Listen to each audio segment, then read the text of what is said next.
Selamat pagi pemirsa. Setelah penetapan dua calon presiden oleh masing-masing pengusung pada Pilpres 2024, maka sekarang masyarakat menanti siapa sosok calon wakil presiden atau cawapres pendampingnya. Jika pengumuman capres umumnya mengikuti survei, penentuan cawapres bisa sebaliknya. Penentuan cawapres lebih sebagai penentram koalisi hingga nama yang dipilih bisa jauh dari yang dijagokan masyarakat. Pengumuman cawapres yang lebih awal sesungguhnya juga adalah keberpihakan pada masyarakat karena masyarakat akan punya lebih banyak waktu untuk mempelajari rekam jejak para kandidat. Pemirsa, nilai editorial Media Indonesia di seri ini Jumat 28 April 2023 dengan tema Segerakan Cawapres bersama saya Leonard Samosir. Anda semua para pemirsa bisa ikut menyatakan pendapat Anda dengan menelepon nomor telepon 021 583 99 100. Dan pemirsa, pagi ini telah hadir bersama saya anggota Dewan Redaksi Media Group, Don Bosco Selamun. Bang Don, selamat pagi. Selamat pagi, Leo. Sehat-sehat, Bang? Sehat, Leo. Sudah masuk di dalam daftar cawapres belum ya? Kita hanya baca-baca aja, stoknya ternyata banyak. Oke, kita akan bahas bagaimana segerakan cawapres itu bisa dilakukan, Bang Don dan pemirsa. Ya. Tapi sebelumnya kita lihat dulu ada beberapa berita yang diperhatikan Media Indonesia. Yang pertama, ini adalah headline Media Indonesia untuk hari ini. Ya. Menyusul insiden ya, kita bilang begitu ya, Bang Don, yang terjadi di Jeneponto. Tegakkan disiplin TNI Polri. Ini untuk kesekian kalinya terjadi nih, Bang. Ada perselisihan antara oknum anggota TNI dan oknum anggota Polri. Bagaimana, Bang Don? Iya, Leo, kalau lihat berita ini gara-garanya itu kan ada rekan dikeroyok. Begitu ada rekan dikeroyok, lalu kemudian itu dibawa ke korps. Yeah. Sampai kemudian menghadirkan 100 oknum TNI untuk menyerang Polres Jeneponto ini. Jadi kalau kita lihat ini soal disiplin dan ini soal penegakan hukum dan seterusnya yang kita lihat kok bisa begitu gitu. Jadi sebetulnya mereka ini orang yang terlatih bagaimana urusan pribadi itu bisa dipisahkan dari urusan korpsnya. Tapi ternyata ya masih seperti ini gitu. Jadi disiplinnya rendah. Dan seperti Leo tadi bicarakan, bahwa ini bukan yang pertama. Kalau kita lihat daftarnya itu di Media Indonesia hari ini dibilang 29 Agustus 2020 ada kantor Polsek Ciracas, Jakarta Timur dirusak oleh oknum TNI. Pada tahun 2022 bulan Februari, ini kita ambil yang bagian belakang-belakang aja ya. Polantas Polres Sinjai, Sulawesi Selatan juga diserang oleh puluhan oknum TNI. Lalu 14 April 2023 di Pelabuhan Makassar, Polres Pelabuhan Makassar juga diserang. Lalu 27 April 2023 yang sekarang ini Polres Jeneponto dengan diserang oleh 100 oknum TNI. Kita berharap pimpinan Polri maupun TNI bisa menyelesaikan ini dengan sebaik-baiknya. Gitu. Jangan sampai kemudian kita kan benar-benar jangan mempertontonkan hal seperti ini kepada publik. Betul. Itu nggak bagus. Kita berharap keamanan dan tentunya ketentraman dari para petugas Polri dan juga TNI. Kita harapkan ini tidak berlarut-larut, tidak menyebar juga kemana-mana ya Bang Don ya. Betul. Jangan sampai juga ada semangat korps yang kemudian salah. Dan ini akhirnya kita harus benar-benar harapkan ini kasus selesai di Jeneponto. Kita tinggalkan berita itu, kita ke berita selanjutnya Bang Don dan pemirsa. Di halaman 2 ini terkait dengan politik. Anggota KIB pilih jalan masing-masing. KIB ini adalah Koalisi Indonesia Bersatu. Yang anggotanya adalah Golkar, PAN, dan P3. Betul. Ini jadi koalisi ini sebenarnya sudah bukan koalisi atau sudah menjadi mantan koalisi atau bagaimana nih Bang Don? Ya, koalisi itu hangat-hangat ya. Lalu ada saat di mana tampak seperti mesra sekali, tapi politik selalu cair, Leo. Dan koalisi ini dulu kan yang kita tahu itu didesain untuk mendukung Ganjar kan, sebetulnya sebagai skoci. Katanya kan. Saya sih cukup tahu lebih pasti, cuma tidak bisa kita katakan gitu. Benar. Ini. Lalu tiba-tiba P3 mendeklarasi duluan capresnya Ganjar. Ya, yang dua lain belum gitu. Tapi saya rasa 90% PAN sebagai orang yang sangat aktif di KIB juga kemungkinan akan mendeklarasikan Ganjar. Tetapi problem bagi Golkar yang merasa sebagai partai besar. Karena KIB dulu didesain untuk mendukung Ganjar, tapi orang Golkar kan bilang kita juga partai besar. Dan Golkar sudah punya keputusan mendukung ketua umumnya Pak Erlangga Hartarto sebagai calon presiden. Nah, makanya mungkin ini kan namanya saling numpang pada koalisi kan. Iya. Nah, tapi kemudian itu tidak terjadi, makanya kemungkinan Golkar akan tidak ada di dalam posisi itu atau bagaimana. Tapi ini kan proses negosiasi. Yeah. Biasanya call tinggi, kita jadi calon presiden, partai besar kok gitu. Yeah. Lalu kemudian kalau tidak bisa diterima di situ, cawapres. Yeah. Kira-kira gitu. Apalagi kita lihat juga mulai tambah mesra juga ya pertemuan Airlangga Hartarto dan Prabowo Subianto kan Bang, di sisi yang lain kita lihat jadi begitu. Jadi semua lagi proses negosiasi. Pada akhirnya kita akan lihat seperti apa gitu ya. Proses negosiasi awal-awal call tinggi, lalu kemudian tengah, lalu kemudian ya udah deh sampai di yang paling jelek juga mungkin akan diterima begitu. Baik, kita nanti akan bicarakan lebih jauh di editorial terkait dengan calon wakil presiden ini. Kita beralih dulu ke berita selanjutnya di halaman 11 pemirsa dan Bang Don. Ini di kolom humaniora, rancangan undang-undang kesehatan perkuat perlindungan kepada dokter. Ini kan sempat ada orang yang mengatakan, ini memberikan kesempatan kepada dokter asing katanya. Begitu. Betul. Bang Don. Nah ini kalau dibilang memperkuat perlindungan kepada dokter dalam konteks apa ini Bang Don? Ya, ini dalam konteks perlindungan hukum terhadap dokter dari praktek-praktek kriminal. Misalnya mereka kan sekarang ada beberapa kasus ya. Ya ini ada yang sedang gambar kita tayangkan. Ya ada beberapa kasus seperti di Papua, lalu kemudian ada kemarin di mana itu? Itu ada beberapa yang memperlihatkan di Lampung, kemudian di Medan, itu memperlihatkan bagaimana profesi ini selain dokter tentu nakes gitu ya, pada umumnya itu rentan terhadap gangguan-gangguan dari publik ketika mereka melakukan tugasnya. Betul. Tentu bukan berarti orang melindungi ketika dia melakukan malpraktek, tapi terutama untuk menjaga supaya mereka melakukan tugasnya dengan aman dan nyaman. Sudah cukup banyak korban dan karena itu perlu dalam undang-undang atau RUU yang baru ini harus dipikirkan begitu. Ya, ini akan ditegaskan atau ditambahkan di rancangan undang-undang kesehatan ini. Mumpung lagi dibahas di DPR. Iya. Oke, kita harapkan itu nanti bisa terjadi juga supaya para tenaga kesehatan mungkin termasuk dokter juga bisa aman di dalam melaksanakan tugasnya di tengah masyarakat. Kita ke editorial, pemirsa dan Bang Don, pada pagi ini diberi judul Segerakan Cawapres. Ini kenapa harus segera nih cawapresnya Bang Don? Lebih cepat lebih baik karena kan ini juga soal bagaimana kesempatan publik lebih panjang untuk menilai, untuk melihat rekam jejak, untuk kemudian mematut-matut bagaimana chemistry-nya. Publik juga ingin mempunyai chemistry dengan para calonnya. Bagaimana persoalan kedekatan emosional, lalu kemudian bagaimana pikiran mereka, apakah seorang calon ini akan aspiratif untuk mereka, apakah ini juga akan bekerja untuk mereka. Jadi lebih cepat lebih bagus. Apakah juga mereka lihat ada cacat-cacatnya, cacat hukum, cacat politik, cacat sosial, apakah pernah korupsi dan seterusnya. Mereka ingin, saya kira publik perlu tahu lebih awal begitu lihat. Dan publik kan sudah tahu stoknya banyak. Stoknya tuh banyak sekali. Saya rasa dalam sejarah kita stok cawapres begitu banyak, kali ini sangat banyak. Ada RK, ada Sandiaga Uno, ada Erick Thohir, ada Pak Mahfud, ada Kofifa, ada Ahy, ada Andika, ada Heriawan dan seterusnya. Sebegitu banyaknya stok. Sebenarnya tinggal tunggu proses negosiasi di antara partai atau konsolidasi untuk menentukan pilihannya. Tapi kalau mengingat sejarah kan Bang Don, kan kita juga sudah tahu ada orang yang sudah pakai baju Bang untuk menjadi calon wakil presiden tapi kemudian batal. Dan nama yang kemudian akhirnya disebut itu juga bukan hanya last minute, last second mungkin ya Bang Don ya. Lalu pertanyaannya apakah memang ada manfaatnya kalau kemudian cawapres ini disegerakan? Kita akan bahas itu Bang Don dan pemirsa inilah editorial Media Indonesia untuk hari ini Jumat 28 April 2023, Segerakan Cawapres.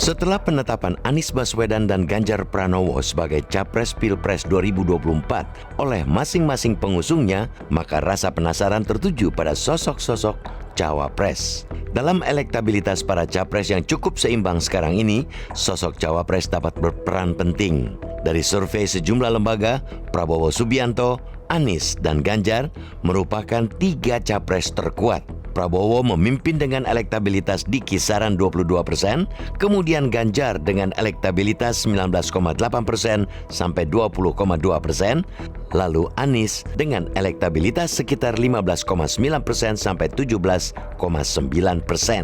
Dari 3 nama itu, hanya tinggal Prabowo yang belum mengumumkan pencapresannya meski menyatakan jika Gerindra telah memutuskan mengusungnya. Jika benar nanti Prabowo akan meramaikan Pilpres 2024, maka efek cawapres terhadap suara pemilih dapat makin besar. Namun, sementara capres umumnya mengikuti survei, penentuan cawapres bisa sebaliknya. Sebagaimana sejarah pemilu kita, bursa nama yang ada di masyarakat bisa tidak berarti. Cawapres lebih sebagai penentram koalisi hingga nama yang dipilih bisa jauh dari yang dijagokan masyarakat. Memang tidak selalu cawapres merupakan petinggi partai koalisi, namun tidak pula ia benar-benar non-partai. Sebab itu, penentuan cawapres bisa begitu alot dan baru putus hanya beberapa hari sebelum tanggal pendaftaran peserta Pilpres. Pada 2018, Prabowo Subianto baru mengumumkan cawapresnya 3 hari sebelum pendaftaran ke Komisi Pemilihan Umum atau KPU. Joko Widodo yang kemudian memenangkan Pilpres bahkan baru mengumumkan cawapresnya pada H-1. Meski pengumuman mepet memang tidak menyalahi aturan, kita berharap perubahan dapat terjadi pada Pilpres 2024. Sebagaimana telah ditetapkan DPR dan pemerintah, pendaftaran Capres-Cawapres Pilpres 2024 akan berlangsung pada 19 Oktober sampai 25 November 2023. Pengumuman cawapres yang lebih awal sesungguhnya juga keberpihakan pada rakyat. Sebab dengan begitu, rakyat akan punya lebih banyak waktu mempelajari rekam jejak para kandidat. Sejauh ini, bursa cawapres sudah cukup ramai. Pada hasil survei terbaru dari Lembaga Survei Indonesia atau LSI yang dilakukan pada periode 31 Maret sampai 4 April 2023, ada 8 nama cawapres yang muncul. Gubernur Jawa Barat Ridwan Kamil memuncaki elektabilitas dengan 19,62%. Setelahnya berturut ada Menparekraf Sandiaga Uno dengan 18,9%, Menteri BUMN yang juga Ketua PSSI Erick Thohir dengan 13,0%, Ketua Umum Partai Demokrat Agus Harimurti Yudhoyono dengan 9,1%, Gubernur Jawa Timur Khofifah Indar Parawansa dengan 6,2%, Ketua DPR Puan Maharani dengan 5,4%, Menko Perekonomian Airlangga Hartarto dengan 2,7% dan Ketua Umum PKB Muhaimin Iskandar dengan 1,9%. Dengan dominasi kader partai di hasil survei, maka dapat dikatakan aspirasi rakyat tidak jauh dari bursa politik. Dari situ, semestinya tidak terlalu sulit bagi para pengusung capres untuk segera menentukan cawapres. Di luar segala keriuhan politik dan parpol dalam penentuan cawapres, kita menuntut pula netralitas pemerintah, khususnya Presiden Jokowi. Sikap Presiden yang terus-menerus mengendorse sejumlah nama amat tidak elok. Presiden tentu sangat paham jika sikap itu dapat mempengaruhi netralitas dan profesionalitas aparat. Sebab itu, Presiden harus menghentikan segala bentuk endorsement karena telah merusak demokrasi yang susah payah dibangun.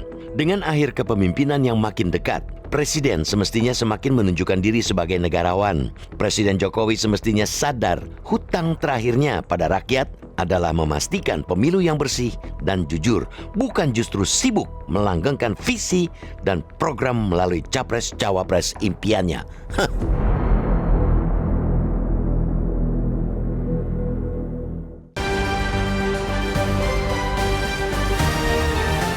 Di bagian berikut Anda bisa ikut menyatakan pendapat Anda terkait editorial pada pagi ini. Pemirsa, untuk saat ini tetaplah bersama kami.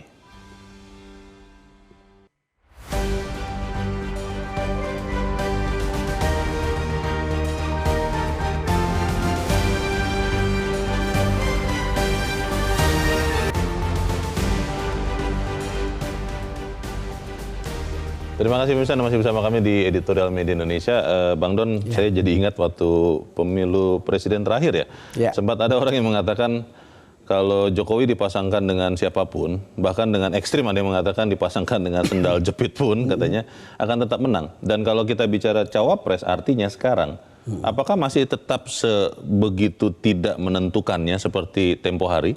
Atau yang kali ini akan bisa sangat menentukan? Ya kalau kita kalkulasi ya Leo, ini mestinya sangat menentukan. Yang kali ini? Ya, kenapa? Sejauh ini belum ada calon presiden yang elektabilitasnya sangat tinggi, di atas 50%. Oke. Semua juga selisihnya juga tipis-tipis. Jadi tidak meyakinkan untuk bisa muncul sebagai pemenang satu putaran. Karena masih bisa berubah-ubah. Karena masih bisa berubah. Nanti yang paling bawah misalnya ada Mas Anies gitu bisa naik, atau Prabowo bisa turun, dan Ganjar bisa naik bisa turun, dan itu bisa gitu. Dan kali ini cawapres menjadi cukup menentukan, atau bahkan mungkin sangat menentukan. Dan kalau lihat tokoh-tokoh ini kan yang sudah kita lihat tingkat elektabilitasnya kan sudah ada 5 besar sebetulnya. Yeah. Tetapi mungkin nggak ada tokoh kejutan? Oh mungkin gitu. Kalau kita lihat polanya pada tahun 2019 tiba-tiba Pak Maruf Amin begitu muncul begitu. Walaupun semula itu yang disiapkan itu adalah Pak Profesor Mahfud MD, ya kita juga siap dengan kemungkinan untuk ada kejutan-kejutan seperti itu. Kalau kita lihat polanya misalnya Ibu Mega nih, Ibu Mega itu kelihatannya kan selalu atau sering cari orang NU. Atau aromanya NU. Dulu pernah berpasangan dengan Hasyim Muzadi. Tahun 2019 merestui seorang Mahfud MD. Ya mungkin tahun ini juga mungkin saja bukan dari nama-nama yang ada, tapi orang seperti Yahya Stakuf dan seterusnya. Jadi kan namanya disebut, tapi kan belum tampak dalam survei gitu. Lalu kemudian bisa juga misalnya Anies akan melalui koalisi perubahan akan ambil siapa. Tempo hari kan bicara tentang kemungkinan Khofifah, tapi juga mungkin juga akan mengambil orang seperti RK dan seterusnya, tokoh-tokoh yang akan mendongkrak elektabilitas suaranya. Lalu kemudian kan kita belum tahu apakah Pak Prabowo akan maju atau tidak. Tapi juga kan sudah silaturahmi kemana-mana dan ketemu Mahfud MD, ketemu beberapa tokoh militer untuk kemudian mungkin dalam rangka konsolidasi dan mungkin juga cari pasangan. Tetapi kalau kita lihat ini, seperti pertanyaan Leo tadi, jadi kalau lihat tingkat elektabilitas yang sekarang, kita lihat calonnya ini calon yang cukup menentukan, cawapres ya. Harus orang yang bisa mendongkrak tingkat elektabilitasnya. Kecuali kalau periode kedua ya. Kalau periode kedua kan kita bisa tahu gitu, kalau kinerja presiden di periode pertama bagus, kayak Pak SBY dulu orang bilang sandal jepit pun bisa memenangkannya. Atau ketika misalnya Pak Jokowi pada periode kedua, pada waktu itu kan orang seperti Pak Maruf Amin kan tidak pernah masuk dalam radar survei gitu. Tapi kemudian ini walaupun berjuangnya mati-matian untuk bisa menang. Gitu. Pertanyaannya Bang, apakah kemudian memang dari sekarang kita bicara ini sampai pada saat pendaftaran ke KPU nanti, nama cawapres itu dimunculkan atau dipastikan siapa dengan siapa berpasangan, atau memang ya last second saja, saat-saat terakhir, karena kan pendaftarannya nanti di KPU kan Oktober sampai November itu ya yang akan diputuskan oleh KPU. Itu lebih baik di saat-saat terakhir karena supaya kemudian orang tidak mengganggu atau bagaimana, Bang Don? Ya sangat mungkin orang kan saling ngintip sebetulnya. Koalisi itu saling ngintip. Siapa cawapres koalisi ini, siapa cawapres koalisi ini. Baik. Karena itu juga akan menentukan efek elektoral yang kemudian mereka pilih gitu. Jadi kalau misalnya seseorang calon misalnya memilih seorang nasionalis, lalu kan dipasangkan dengan yang biasanya lazim kan agamis atau religius gitu. Jadi mungkin lalu kemudian ada orang yang memilih antara tokoh yang A lalu kemudian digabungkan dengan tokoh millennials gitu. Ada orang yang menggabungkan Jawa luar Jawa, tapi itu akan sangat tergantung pada bagaimana lawan begitu. Bisa jadi ini taktik dan strategi untuk pemenangan. Kita nanti akan bahas lebih jauh lagi seusai headline news ya Bang Don. Dan pemirsa tetaplah bersama kami, Editorial Media Indonesia akan kembali seusai headline news pukul 7 waktu Indonesia Barat.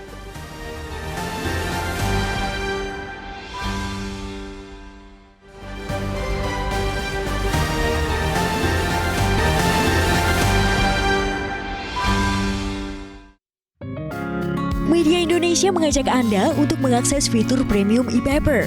Dengan sajian konten berbasis intelektual dan meneguhkan kebangsaan, Media Indonesia tampil dengan lebih dinamis melalui e-paper Media Indonesia yang dapat Anda akses kapan saja, di mana saja. Caranya mudah, download aplikasi Media Indonesia di Android atau ketik link ePaper.mediaindonesia.com atau bisa scan QR Code pada layar kaca Anda. Klik tab ePaper di bagian samping layar tablet Anda, daftarkan data diri, serta pilih paket berlangganan ePaper Media Indonesia sesuai dengan kebutuhan Anda. Nikmati juga bonus spesial tambahan 4 halaman rubrik fokus setiap hari. Semua bisa Anda dapatkan hanya di ePaper Media Indonesia. Untuk informasi lebih lanjut, hubungi customer service di nomor 0811 1201 2018 atau kunjungi media sosial @mediaindonesia. Media Indonesia, referensi bangsa.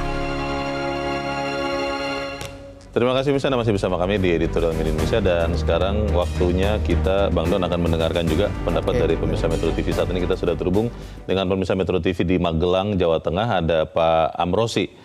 Pak Amrosi, selamat pagi. Selamat pagi Bang Leo, selamat pagi Metro TV.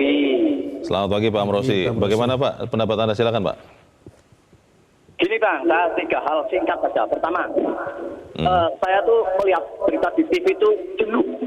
Koalisi KIB apa tuh petentang nggak sekat-sekat tentukan capresnya siapa. Harusnya kan dengan manajemen sekat-sekat tidak hanya tampil koalisi. Yang kedua, kalau Ganjar gubernur, nanti wakilnya juga gubernur nggak masalah.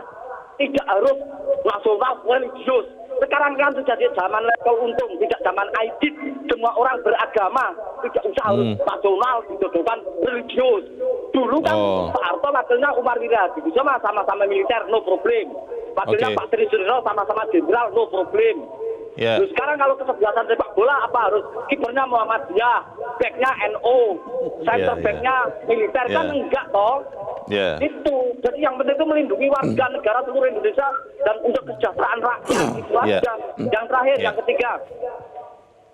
yang ketiga, mestinya kalau sudah ada capresnya, segera seperti Pak Anies Baswedan itu harus cek-cek, nggak usah nunggu Megawati umumkan kan, nggak gentle itu Pak Surya Paloh itu. Segera umumkan cawapresnya ya. Menampilkan capresnya harus diikuti, cawapresnya siapa harus cek-cek gitu loh. Baik.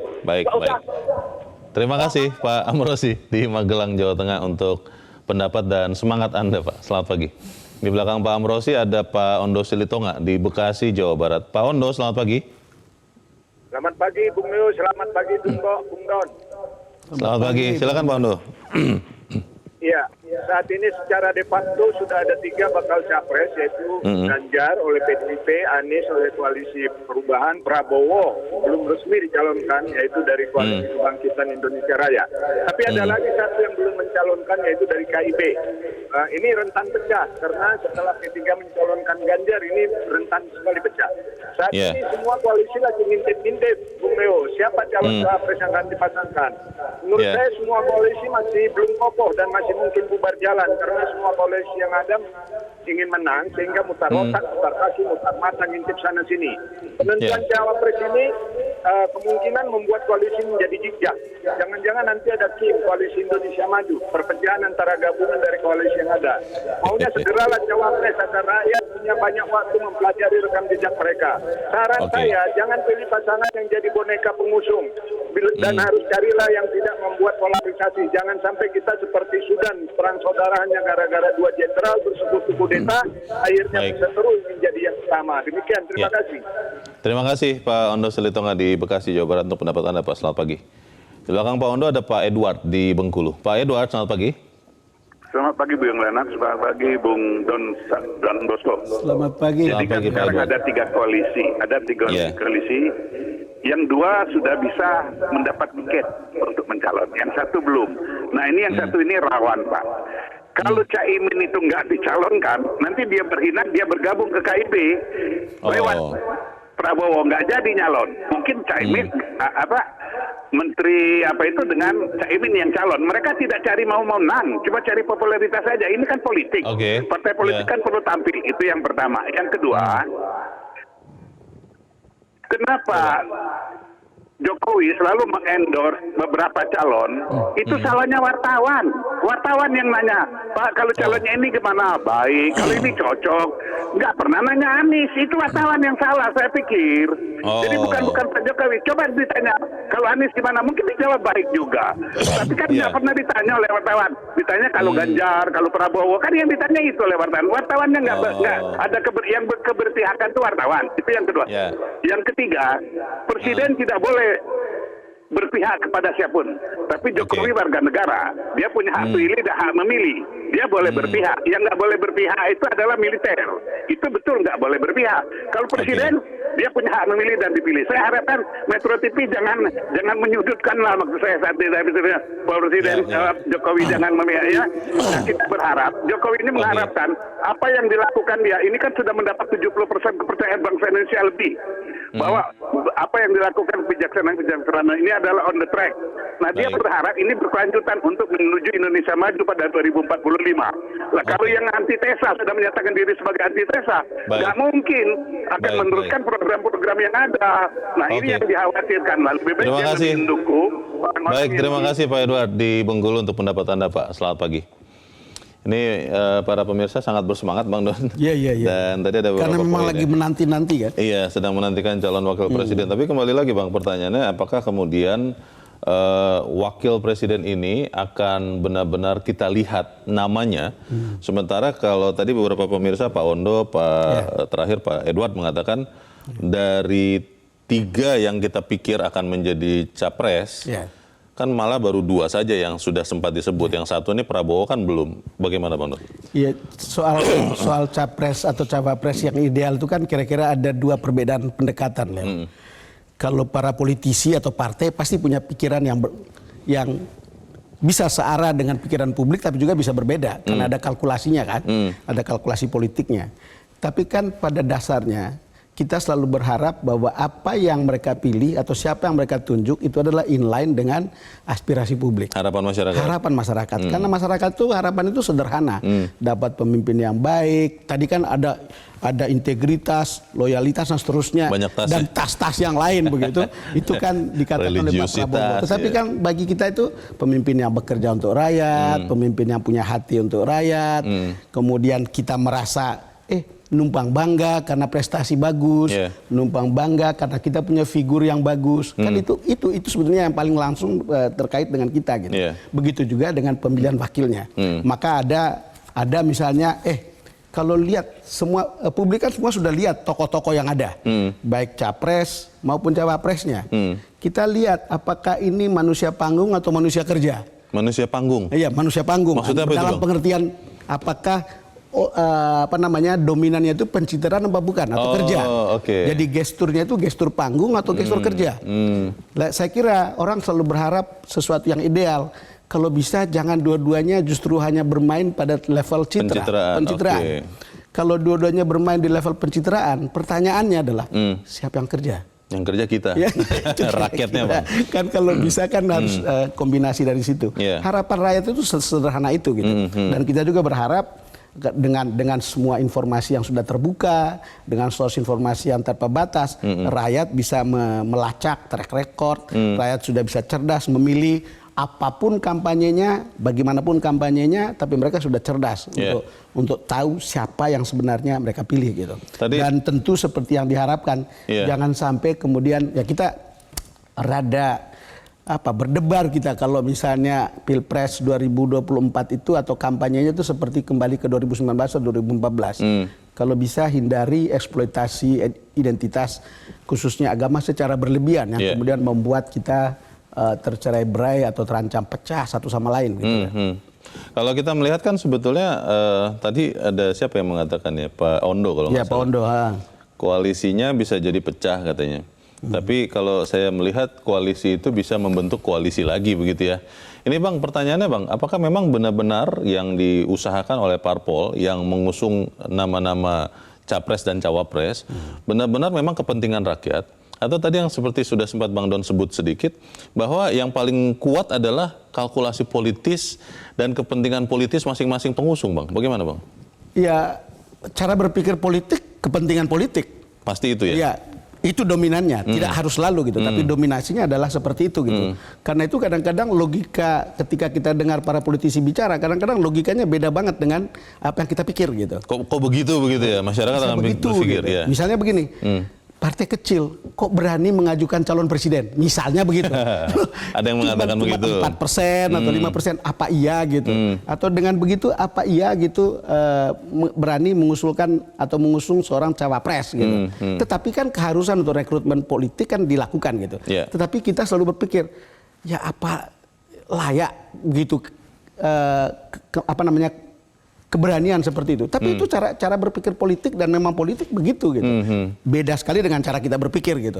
Kalau saya kecil mah saya duduk agak di belakang saja. Gitu. Tapi tidak begitu para politisi berpikir. Yeah. Tadi Pak Edward ada yang bagian yang mengatakan, karena sebut-sebut Metro TV nih Bang Don. Yeah. Metro TV jangan sudut-sudutkan lah, karena kalau seorang Joko Widodo mendukung seorang capres, itu sebagai warga negara beliau bisa, yang tidak boleh itu adalah anggota TNI. Nah ini bagaimana Bang Don?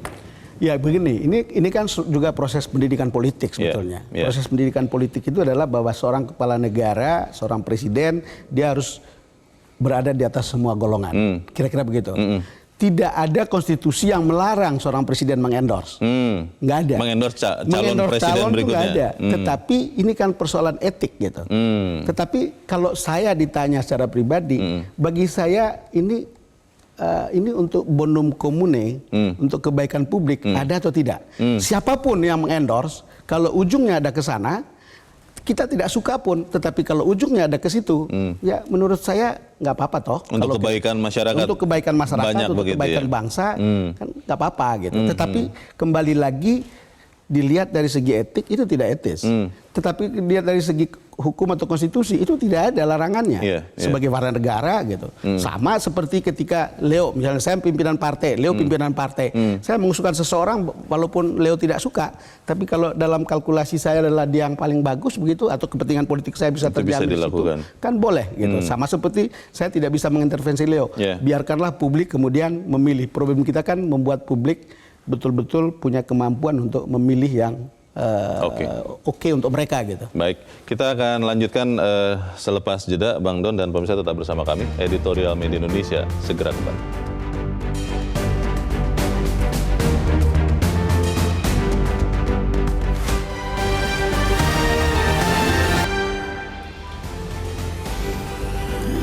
Terima kasih Anda masih bersama kami. Kita di bagian akhir diskusi kita pagi ini. Bang Don, apa yang kita bisa titipkan pesan kepada orang-orang yang sekarang sedang menentukan siapa capres dan siapa cawapres untuk Indonesia, Bang? Ya, yang kita titip adalah memilih seorang cawapres yang betul-betul inline dengan aspirasi publik.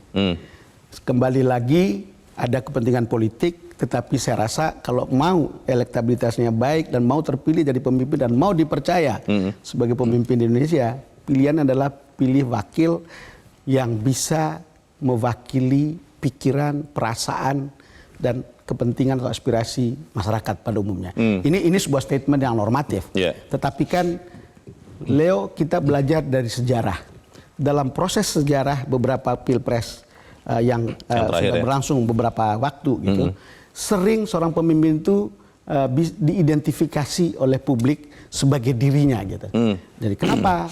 Karena itu mewakili. Itu unspoken, tetapi ada kebanggaan di sana, ada kemudian rasa hormat di situ, ada rasa patuh di sana, yang kemudian tentu ada perasaan-perasaan seperti itu karena kerjanya, karena output. Jadi bukan soal tadi seperti saya katakan, dua-duanya orang yang merebut panggung lalu kemudian mendapatkan citra yang baik, siapa yang kerja gitu. Jadi kalau mau kombinasinya kombinasi seperti itu gitu. Lalu kemudian yang kedua, kita kan selalu berharap, ini kan 5 tahun sekali ya. Dan kalau bisa rakyat dalam level yang paling optimum bisa memilih seseorang yang atau sepasang pemimpin atau presiden dan wakil presiden terbaik di Republik ini. Kita jangan kembali ke masa lalu, kalau ada kesalahan kita memilih gitu, ya harus diperbaiki dari waktu ke waktu, harus naik kelas dari waktu ke waktu, dan itu sangat ditentukan oleh publik dan sangat ditentukan oleh kita sendiri.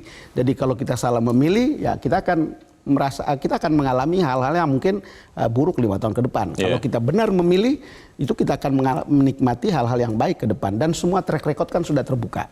Kerjanya seperti apa, kemudian integritasnya seperti apa NKRI-nya seperti apa, kan gitu kan, semua sudah terlihat. Lalu kemudian personality-nya seperti apa, semua sudah terlihat. Dan itu keuntungan dari media yang sudah sangat terbuka dan begitu banyak media-media baru yang bisa menjadi referensi bagi publik.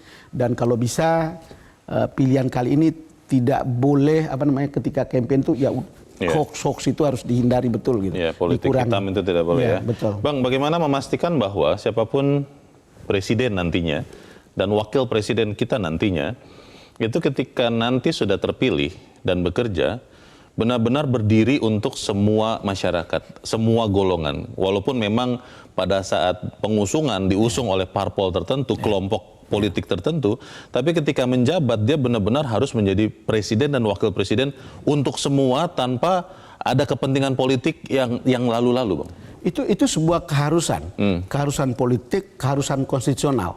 Kan ada semboyan yang mengatakan saya mungkin mewakili partai, tapi begitu saya terpilih, saya menjadi milik semua orang. Melampaui partai. Dan itu kan pengabdian kepada seluruh rakyat, pengabdian kepada bangsa, bukan lagi kepada partai dan bukan lagi kepada kepentingan partai atau sekelompok orang. Kan itu kan selalu ideal untuk mengatakan harus seperti itu. Dan untuk kita menjadi masih sangat penting ketika kita masih punya aroma keterbelahan. Kalau bisa pemimpin setelah ini adalah pemimpin yang bisa menyatukan kembali, merukunkan kembali kita dalam sebuah saudara, dalam sebuah keluarga bangsa Indonesia gitu. Dan menggunakan kekuasaannya untuk kesejahteraan semua warga negara ya. Kita harapkan segera kita bisa lihat calon wakil presiden. Bang Don Bosco Salamun, terima kasih sudah di tempat ini. Selamat pagi, Bang. Selamat pagi, Leo. Pemirsa, dengan dominasi kader partai pada hasil survei, maka bisa dikatakan aspirasi rakyat tidak jauh dari bursa politik. Dari situ semestinya tidak terlalu sulit bagi para pengusung capres untuk segera menentukan cawapres. Saya Leonard Samarsi berterima kasih Anda sudah menyimak editorial Media Indonesia 1 pagi ini. Terus jaga kesehatan Anda dan jaga kewarasan Anda. Selamat pagi, sampai jumpa.